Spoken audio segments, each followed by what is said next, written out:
করে দিই, মানব কুলে জন্ম নিয়ে আমি হয়েছি বন্দী। মাঝে মনে হয় আকাশে মুক্ত পেঁজা তুলোর মতো স্বাধীনভাবে উঠে, কিন্তু মন চাইলেও করা কিছু।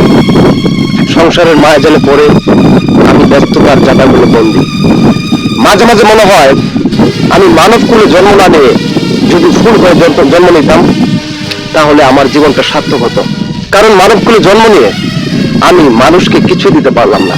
যদি ফুল হয়ে জন্ম নিতাম তাহলে ফুলের সুবাস ছড়িয়ে দিয়ে মানুষের মনকে জয় করে নিতাম। মানুষ যেমন ফুলকে ভালোবাসে, আমাকেও সে একইভাবে ভালোবাসতো। কিন্তু ফুল না হয়ে হয়ে গেছে একটা নর্দমার কীট। মানুষ আমাকে দেখলে এখন ঘৃণার চোখে দেখে, যেন আমি একটা সমাজের বিষাক্ত কীট। মাঝে মাঝে মনে হয় আমি যদি সুখের মেঘ হয়ে মানুষের মাঝে সুখের বৃষ্টি বয়ে দিতে পারতাম তাহলে হয়তো মানুষ আমার কাছ থেকে কিছু উপকার পেত। কিন্তু সুখের বৃষ্টি না বয়ে দিয়ে মানুষের জীবন আমি বয়ে দিয়েছি কষ্টের বৃষ্টি। এখন মানুষ আমার দ্বারা শুধু কষ্টই পেল। আমি কি প্রকৃতি মানুষ হতে পেরেছি? এখনো পারিনি সত্যিকারে মানুষ হতে।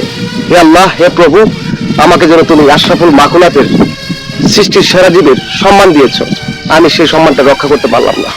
আসুন আমরা সৃষ্টির সেরা জীবের সম্মানটা রক্ষা করি। আল্লাহ হাফেজ।